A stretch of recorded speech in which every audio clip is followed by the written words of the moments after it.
ហើយក៏វាវាយថែរត់នឹងបានហើយយើងដើរចោះមកក៏ឃើញ support ខាងគេក៏ចូលទៅវាយទៅឲ្យគ្នានោះខំរត់យើងក៏ខំតាមកាប់តាមវាយតាមច្រាំហ្នឹងទៅហើយគ្នាគេពីរអ្នកឃើញយើងក៏វាយដែរក៏គេខំរត់ទៀតតែ support យើងក៏មកជួយគប់ stand គប់អីហ្នឹងទៅ stand ហើយគ្នាក៏រត់ចូលប៉មកន្លែងហ្នឹង support ល្អមានក៏ជប់រងប៉មកយើងក៏ចូលទៅចេះ skill ដែរហ្នឹងតែមក skill ទេយើងស៊ីបាន trick ของ skill គឺអូខេក្រោយទៅពីយើងរស់ឡើងវិញគឺយើងក៏វាយបើធម្មតាចឹងទៅហើយខាងវាយសាប់នេះវាឃើញគេយើងវាយគ្នាក៏ចង់មកជួយហើយក៏ចាក់មក skill ទៅចង់មកសាប់នេះអីណាសាំមកយើងក៏ដាក់ RP ទៅលើ support គេវាយបាន1 kill តាមវាយ make គេមួយទៀតបាន1 kill ទៀតគឺបាន10 kill ហើយយើងក៏អត់ណាឆ្ងាយដែរយើងដើមពៀនមើលទៅថាមានឱកាសយើងចូលទៅ CP ហ្នឹងគឺសឹង CP បាន1 kill សួស្តីអ្នកទាំងអស់គ្នាជួបគ្នាជាថ្មីជាមួយនឹងវីដេអូ game Honor of King ហើយនៅក្នុងវីដេអូនេះគឺខ្ញុំធ្វើការលេងទៅលើ Hero Musa C ទៀតហើយដោយសារខ្ញុំលេង Hero នេះគឺវារៀងសប្បាយខ្ញុំក៏លេងវាទៀតហើយបើក្បាល game មកគឺយើងមានធ្វើទេគឺយើងដើរ farm ធម្មតាទៅតាមទម្លាប់របស់ Jungler យើងគឺយើងដើរ farm យករបែប4មកបើថាត្រូវជួប enemy ត្រូវវាយចាប់យើងវាយអានេះគឺយើងអត់ត្រូវវាយយើងដើរចេញមកក៏ដើរចេញមកយើងឃើញថា Jungler គេទៀតនឹងដើរមកហើយយើងក៏មកវាយគ្នាតែហ្នឹងទៅនៅ early game នេះគឺយើងមាន damage ជាងខាង Jungler ខាងគេអញ្ចឹងយើងក៏អាចយក kill ឡើងបាន1 kill បន្ទាប់ពីស្លាប់ទៅលើ Jungler គេហើយយើងក៏មក farm ធម្មតាអញ្ចឹងទៅ farm បើដើម្បីយើងហ្នឹងបើហ្នឹងក៏ចាប់ដើមកើតមកទៀតហើយយើងក៏តើ farm ធម្មតាអញ្ចឹងទៅដើម្បីរកលុយរកអីបានច្រើនអាប់ទៅគឺយើងក៏បានទូធាដើម្បីតែgameយើងវាយអងហើយកន្លែងនេះក៏ដើរមកឆែកមើលបើរបស់ enemy បន្តសល់គឺដល់តែយើងហើយតែចៃដល់យើងដើរមកចាំកលើខាងគេហ្នឹងក៏មកវាយអាជុកទៅយើងក៏ជុកក៏បដៅគ្នាមកប្រាវិញទៅគ្នានោះខំរត់ខំអីយើងក៏តាមវាយរត់ដល់បានសម្រាប់គេអត់វាយចាំកលើខាងគេហើយស៊ីសัตว์អីគេទៀតស៊ីសัตว์មិនអត់ចិត្តមកស៊ីបើគេទៀតហើយពេលយើងពោលវាយបើចាំសុកហ្នឹង class ឡើងខាងគេក៏មកវាយមកអញ្ចឹងមកកាងតែមានអីទៅយើងមានស្មៃក៏ចុះស្មៃយកស៊ីទៅហើយក៏វាយ class ឡើងគេទៀតតែ class ឡើងគេរីងតាមដែរក៏រត់ចូលតែយើងមិនអោយរួចខ្លួនទេក៏ចូលវាយដល់ហងត្រែបានមកគ្នាទៀត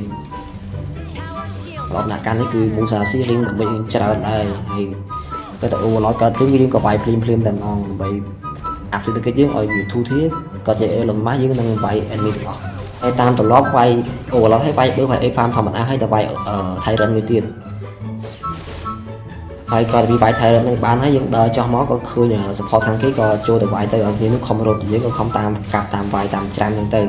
ហើយគ្នាគេពីរអ្នកឃើញយើងក៏វាយដែរក៏គេខំរត់ទៀតតែ support យើងក៏មកជួយគប់ stand គប់អីហ្នឹងទៅ stand ហើយគ្នាក៏រត់ចូលប៉មកន្លែងហ្នឹង support ល្អមានក៏ចូលរងប៉មកយើងក៏ចូលទៅចេះ skill ដែរហ្នឹងតែមក skill ទេយើងស៊ីបាន trick ของ skill គឺអេមែនទេបើគ្រប់ game យើងលេងមកបាន support ល្អតែប៉ុណ្្នឹងរាំងយើងក៏ណាមកអស់ហើយកន្លែងនេះ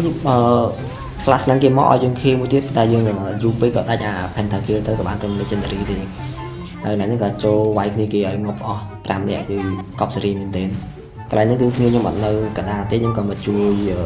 ការពារប៉មនឹងតែការពារបានទេហើយថែមទាំងខ្សែទាំងសង្ខាទៀតក៏ដេកកន្លែងហ្នឹងមួយទៅអូខេក្រោយទៅពីយើងរស់ឡើងវិញគឺយើងក៏វាយបើធម្មតាចឹងទៅហើយខាងវាយសាប់មួយនេះក៏ឃើញគ្នាយើងពងវាយគ្នាក៏ចង់មកជួយហើយក៏ចាក់មក skill ទៅចង់មកសាប់នេះអីណាសាំមកយើងក៏ដាក់ RP ទៅលើ support គេវាយបាន1 kill តាមវាយ make គេមួយទៀតបាន1 kill ទៀតគឺបាន10 kill ហើយក្រោយទៅខាងលើទៅឃើញថាគ្នាយើងពងវាយគ្នាយើងក៏ចោះមកដើម្បី CP តែមកអត់ទាន់អត់មានវាយដាច់បាត់ហើយក៏តាមវាយចាំងក៏គេមួយទៀតកន្លែងក៏តាមអត់ទាន់ទៀតដោយសារតែមាន class ឡើងគេមកជួយហើយយើងក៏ខឹង class ឡើងហ្នឹងផងមកជួយទាំងមុខទាំងអីក៏វាយ class ឡើងហ្នឹងយកមក kill ទៅ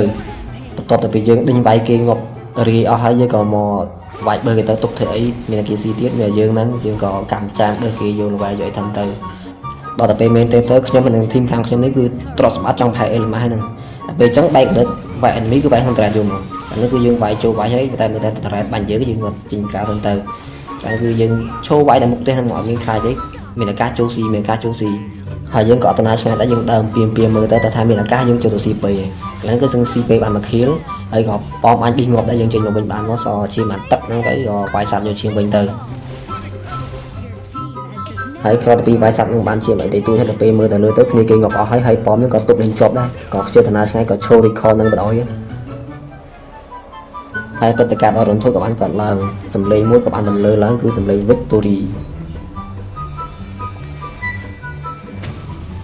ហើយ gameplay របស់យើងនៅក្នុងថ្ងៃនេះក៏បានបន្តទីបញ្ចប់អរគុណអ្នកដែលបានតាមដានទស្សនាតាំងពីដើមរហូតដល់ចប់បើសិនជាបងប្អូនចូលចិត្តវីដេអូរបស់ខ្ញុំសូមជួយចុច like subscribe និងចុចសញ្ញាផ្កាយអ្នកមួយផងអរគុណច្រើន ជម្រាបលាជួបគ្នាវីដេអូក្រោយ